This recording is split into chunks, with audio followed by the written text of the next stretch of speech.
All right, so I'm Janae Castell, and I was able to sit in on Christina Chard's presentation on the digital forensics. And Christina, you explained a little bit about your background and how you got into this and how you got to this conference. Actually, I have a master's in forensic accounting and a bachelor's in mathematics. I have 18 years of experience in information technology, from programming to PC network support to the financials, ordering the actual hardware and software that a medium to large size company would require. So I have a lot of things that went well and things that didn't go so well type of experience that I can impress upon others. Yeah. Well, you did have a lot of great, I feel like, experience and knowledge that you shared with us, and you were a really good presenter to keep everybody engaged and relate things. So it was a really great presentation. One thing that I wanted to follow up with, because there was a question that someone asked about the documents that we get, and a lot of times, we get into these litigation projects and you're inundated with documents. And I heard another presenter that talked about paper chase. You're just overwhelmed with bankers' boxes of information, and sometimes it comes in waves. So do you have any tips or things that you would recommend for anyone working on those projects to maybe catalog, to organize and analyze, cull, to manage all of those documents whenever you've got a case with a lot of things coming at you? Right. I definitely would recommend investing in some type of software that helps you manage those documents and your cases and your case notes as you go through and investigate.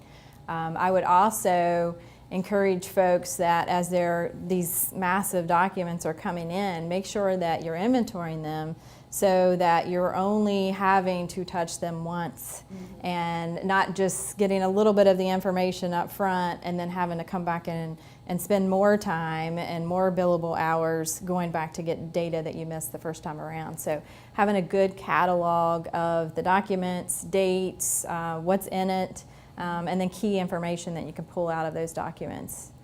Good. And I believe you gave us a list in the materials, so either in the slides or in some of the session materials of some of the software that you're aware of that practitioners might be able to go back and check out to see if they're interested in? Absolutely. Okay. There's a list of some of the common applications that are out there.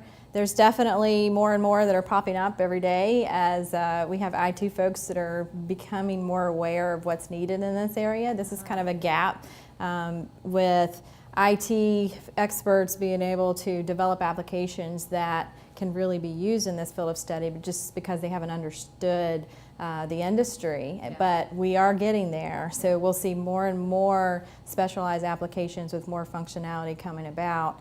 I would suggest, as I did in the presentation today, to really look at published articles from different vendors, journals, and of course take it with a grain of salt, that there may be an intent to sell by a particular organization or something like that, but really take a look at what those software applications offer, and look at other reviews from folks that have used those applications. Even call up the other companies and say, hey, I've seen that you guys are a client of this software. What's worked well for you, what hasn't. Okay, very neat, very cool. And you are coming from a background of a data forensics sometimes. I mean, you've got obviously the master in financial accounting or forensic accounting, I'm sorry. But you're coming in from kind of a data forensic side too. So what would you recommend, understanding both sides, what would you recommend to forensic accountants that are working with a data forensics or computer forensics operator? How do we work with you? When do we know we need to get you involved? What are just some tips with blending those two professions? Yeah. If you're really in a contentious case, or definitely any type of a criminal case, you want to make sure that your attorney is hiring an expert computer forensic examiner. And it's always good for the forensic accountant to understand the process that a computer forensic examiner has to go through. A lot of the processes are very similar, but it's that initial collection of the data, so the imaging of the hard drives, that's key. And just like with this industry, there are tips of what you want to make sure that you do when you're collecting your data. And even though some areas may be contentious in court, such as on the computer forensic side, whether it's admissible when you're looking at imaging the memory of a machine. So you have some organizations, law enforcement organizations, that will go in the past and take a computer that that's part of evidence that they're wanting to acquire. Well, the first thing they'll do is unplug the power to that computer, which means it's shut down. Every network connection that was open during that time frame, every in-memory active search that has occurred, all of that's lost once the power is pulled from those devices. So you'll see a lot of the law enforcement now and other computer forensic experts that are really pushing that, don't unplug the power source for these devices. Actually take an image of that memory that's active, because you can get extremely valuable information out of that memory that you can't retrieve once the power is gone.